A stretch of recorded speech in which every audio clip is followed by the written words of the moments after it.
আসসালামু আলাইকুম। প্রিয় নবম ও দশম শ্রেণীর শিক্ষার্থীবৃন্দ, তোমরা সবাই কেমন আছো? আশা করি সবাই ভালো আছো। আলহামদুলিল্লাহ, আমিও ভালো আছি।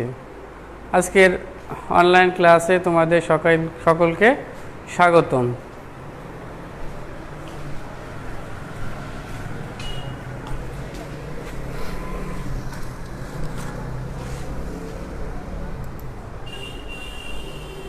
আজকের পাঠে সবাইকে স্বাগতম। প্রিয় শিক্ষার্থীরা, তোমরা সবাই কেমন আছো? দেখো, শিক্ষক পরিচিতি। রাজু আহমেদ, সহকারী শিক্ষক, বড়গাংদা মাধ্যমিক বিদ্যালয়, দৌলতপুর, কুষ্টিয়া। পাঠ পরিচিতি, শ্রেণী নবম ও দশম, বিষয় কৃষি শিক্ষা, অধ্যায় প্রথম, পরিচ্ছেদ ষষ্ঠ। শিক্ষার্থীরা, চলো আমরা কতগুলো ছবি দেখি।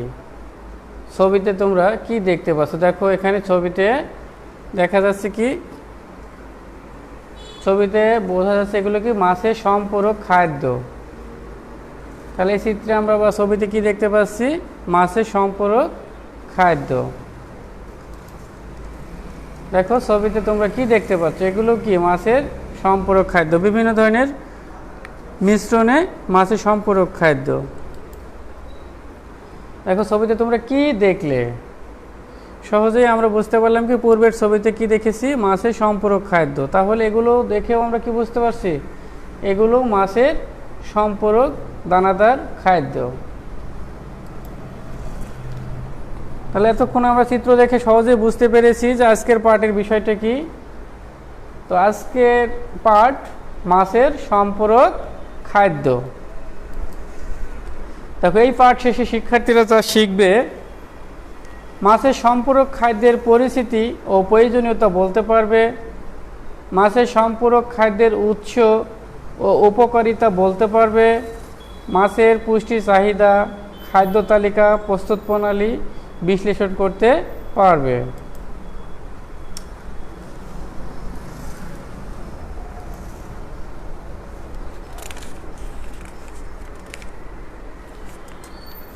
তাহলে আমরা প্রথমেই আগে জানবো যে মাছের সম্পূরক খাদ্যের পরিচিতি ও প্রয়োজনীয়তা। দেখো, যে মাছের দেহের বৃদ্ধি ও বেঁচে থাকার জন্য মাছ পুকুরের প্রাকৃতিক পরিবেশ থেকে ফাইটোপ্লাঙ্কটন, উদ্ভিদকণা, জুপ্লাঙ্কটন প্রাণীকণা, ক্ষুদিপানা, ছোট জলজ পতঙ্গ, পুকুরের তলদেশের কীট, লার্ভা, কেঁচো, ছোট ছোট শামুক, ঝিনুক, মৃত জৈব পদার্থ ইত্যাদি খাদ্য হিসাবে মাছ গ্রহণ করে। কিন্তু মাছ চাষের ক্ষেত্রে অধিক উৎপাদন পাওয়ার জন্য পুকুরে অধিক ঘনত্বে পোনা ছাড়া হয়। এই অবস্থায় শুধু প্রাকৃতিক খাদ্য মাছের দৈহিক বৃদ্ধি ও অর্থনৈতিকভাবে লাভজনক উৎপাদন পাওয়ার জন্য যথেষ্ট নয়।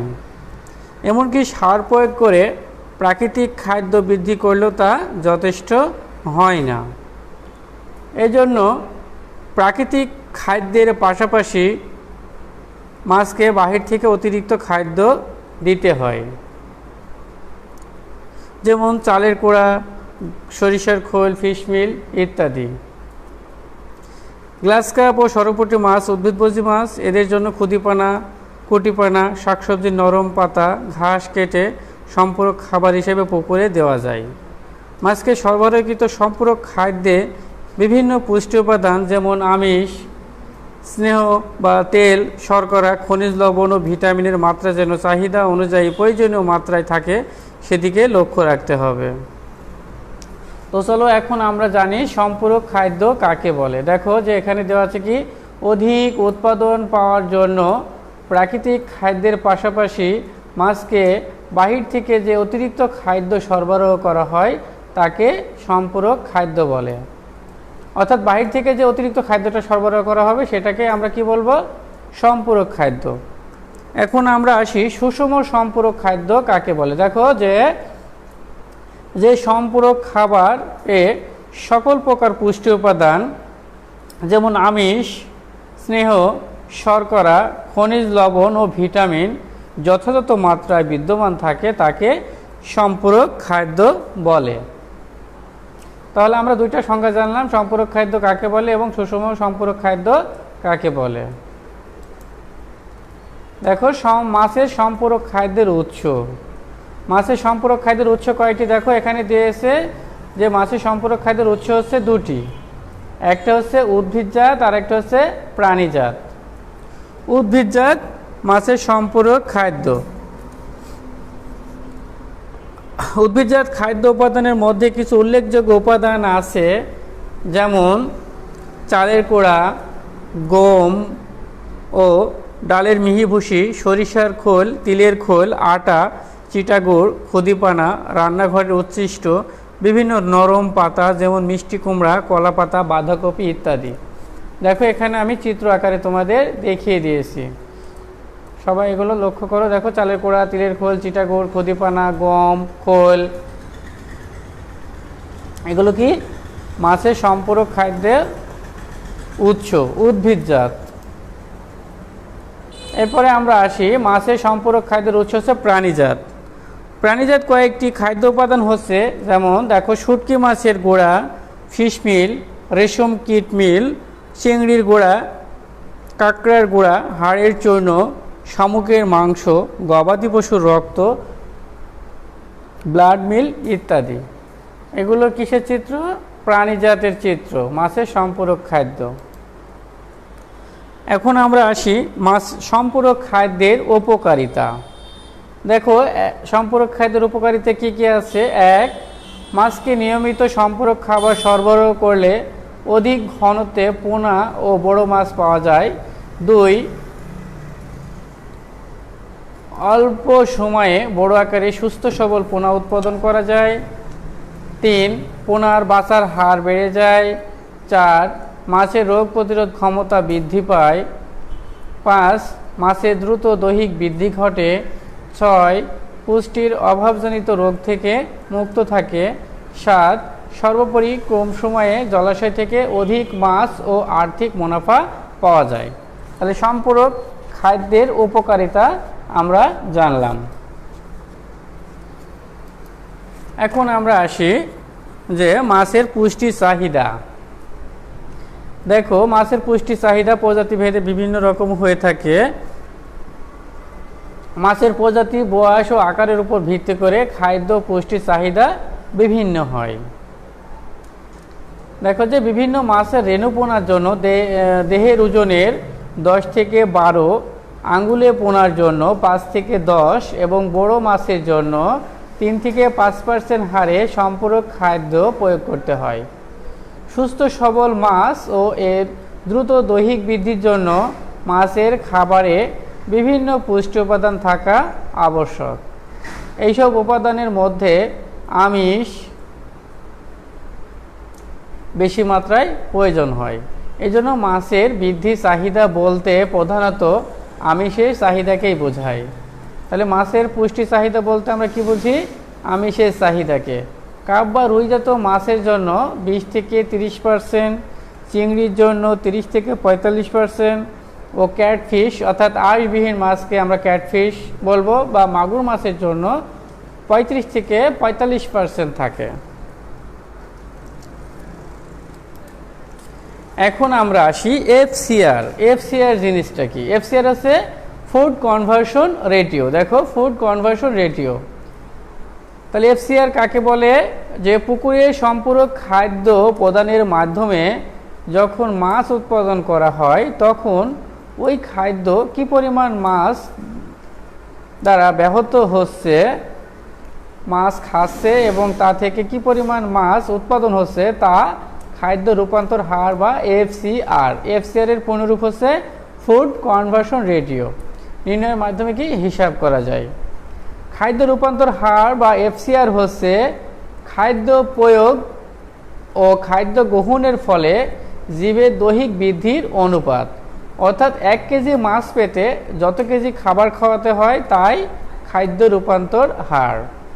FCR সমান মাছকে প্রদানকৃত খাদ্য, দেখো FCR সমান মাছকে প্রদানকৃত খাদ্য বাই দৈহিক বৃদ্ধি। তাহলে FCR এর সূত্র কি? মাছকে প্রদানকৃত খাদ্য বাই দৈহিক বৃদ্ধি। FCR এর পূর্ণরূপ হচ্ছে ফুড কনভার্সন রেটিও। এগুলো সবাই মনে রাখার চেষ্টা করবা।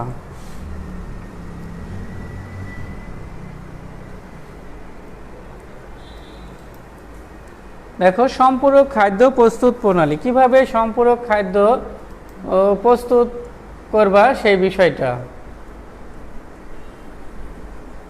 সম্পূরক খাদ্য প্রস্তুত প্রণালী, সম্পূরক খাদ্য তৈরি করতে বিভিন্ন উপকরণ লাগে। এই উপকরণগুলো দেখো এখানে চিত্র দেওয়া আছে। মাছের সম্পূরক খাবার কিভাবে তৈরি করবেন, তারপরে কি কি উপকরণ লাগে, এইসব বিষয়গুলো দেখো। মাছের সম্পূরক খাদ্য প্রস্তুত প্রণালী, প্রথমে ভালো মানসম্মত নির্ধারিত খাদ্য উপাদান সংগ্রহ করতে হবে। উপাদান সমূহ প্রয়োজনে আটা মেশিনে ভালো করে চূর্ণ করে নিতে হবে এবং চালনি দিয়ে চেলে নিতে হবে। সূত্র অনুযায়ী খাদ্য উপাদান সমূহ একটি একটি করে মেপে নিয়ে মিক্সার মেশিনে একটি বড় পাত্রে ভালোভাবে মেশাতে হবে। উপাদানগুলোতে পানি দিয়ে ভালোভাবে নেড়ে মণ্ড তৈরি করতে হবে। এখন মণ্ড ছোট ছোট বলের মতো তৈরি করে ভেজা বা আর্দ্র খাদ্য হিসাবে মাছকে দিতে হবে। মাছের খাবার পানিতে বেশি স্থিতিশীল রাখার জন্য বাইন্ডার হিসাবে আটা বা ময়দা বা চিটাগুড় ব্যবহার করা যায়।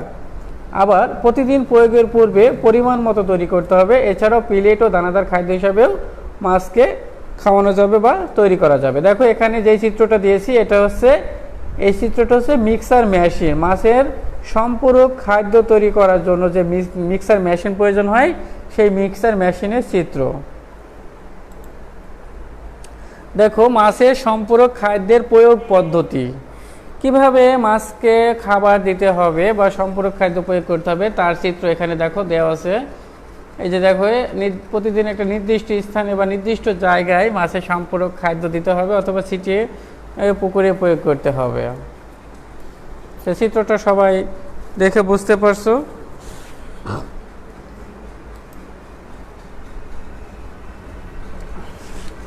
মাছের সম্পূরক খাদ্য, মাছ, এখন আমি প্রয়োগ পদ্ধতিটা বিস্তারিত বলবো। যে মাছ দিনের বেলায় খাবার গ্রহণ করে, এই জন্য চাষের পুকুরে দিনের প্রয়োজনীয় খাবার সমান 2 ভাগে ভাগ করে 1 ভাগ সকালে এবং 1 ভাগ বিকালে দিতে হবে। এছাড়া যদি চিংড়ি চাষ হয় তাহলে চিংড়ি যেহেতু নৈশভোজী মাছ, এই কারণে চিংড়িকে সন্ধ্যায় বা রাতের বেলায় খাবার দিতে হবে। তাহলে এখানে আমরা জানলাম কি, মাছকে প্রতিদিন 2 বার খাবার দিতে হবে, 1 ভাগ সকালে 1 ভাগ বিকালে, এবং চিংড়িকে খাবার দিতে হবে সন্ধ্যাবেলায় বা রাত্রিবেলায়। এছাড়া প্রজাতি ভেদে বিভিন্ন মাছের রেণুপোনার জন্য দেহের ওজনের 10 থেকে 12%, আঙ্গুলে পোনার জন্য 5 থেকে 10%, বড় মাছের জন্য 3 থেকে 5% হারে সম্পূরক খাদ্য প্রয়োগ করতে হয়। পুকুরে গ্লাস কাপ ও সরপুঁটি চাষ করা হলে এদেরকে খুদিপানা, পুঁটিপানা, সবুজ ঘাস, হেলেঞ্চা, কচুরিপানা নরম অংশ এবং বিভিন্ন উদ্ভিদের পাতা যেমন বাঁধাকপি, পুঁইশাক, কলাপাতা কেটে পুকুরে সরবরাহ করতে হবে। শুকনো খাবার পানির উপরে ছিটিয়ে এবং আর্দ্র বা ভেজা খাবার পানির 30 থেকে 60 সেমি নিচে স্থাপিত খাদ্যদানি বা ট্রে বা মাছায় প্রয়োগ করতে হয়। এতে খাদ্যের অপচয় 4টি নির্দিষ্ট স্থানে খাবার দিতে হবে। তাহলে এখানে আমরা একটা বিষয় জানলাম যে প্রতিদিন নির্দিষ্ট এবং কি করতে হবে, 3 থেকে 4টা স্থানে খাবার দিতে হবে। শীতকালে মাছের বৃদ্ধি কম হয় বলে খাদ্য প্রয়োগের হার স্বাভাবিকের চেয়ে অর্ধেক বা 3 ভাগের 1 ভাগ কমিয়ে আনতে হয়। খাদ্য প্রয়োগের যথেষ্ট সময় পর খাবার থেকে গলে গেলে বুঝতে হবে খাদ্যের পরিমাণ বেশি হয়েছে, সেক্ষেত্রে খাদ্যের পরিমাণ কমিয়ে দিতে হবে। একক কাজ, দেখো এবার তোমরা সবাই খাতা কলম নিয়ে তৈরি হও। মাছের সম্পূরক খাদ্য কাকে বলে? তাহলে কি বলছিলাম, মাছের দৈহিক বৃদ্ধির জন্য মাছকে প্রাকৃতিক খাদ্যের পাশাপাশি বাহির থেকে যে অতিরিক্ত খাদ্য পুকুরে সরবরাহ করা হয় তাকে মাছের সম্পূরক খাদ্য বলে। মাছের সম্পূরক খাদ্যের উৎস কয়টি ও কী কী? মাছের সম্পূরক খাদ্যের উৎস হচ্ছে 2টা, একটা হচ্ছে উদ্ভিদজাত আর একটা হচ্ছে প্রাণীজাত। দলীয় কাজ, মাছের সম্পূরক খাদ্যের উপকারিতা লেখো। মূল্যায়ন, এফসিআর এর পূর্ণরূপ কি? এফসিআর কি? এফসিআর এর পূর্ণরূপ কি বলেছিলাম? Food conversion ratio. আর এফসিআর কি বলছিলাম মনে আছে সবার? দেখো যে এফসিআর হচ্ছে কি খাদ্য প্রয়োগ ও খাদ্য গ্রহণের ফলে জীবের দৈহিক বৃদ্ধির অনুপাত, অর্থাৎ মাছকে প্রদানকৃত খাদ্য বাই দৈহিক বৃদ্ধি। পুকুরে দিনে কতবার খাবার দিতে হয়? কি হবে? পুকুরে দিনে 2 বার খাবার দিতে হয়, 1 ভাগ সকালে আর 1 ভাগ বিকেলে। চিংড়ি কোন সময় খাবার খায়? চিংড়ি রাতের বেলায় খাবার খায়।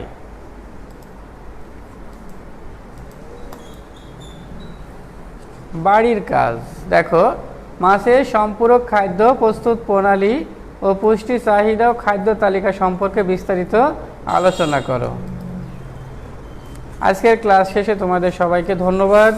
সবাই ভালো থাকো, সুস্থ থাকো। আল্লাহ হাফেজ।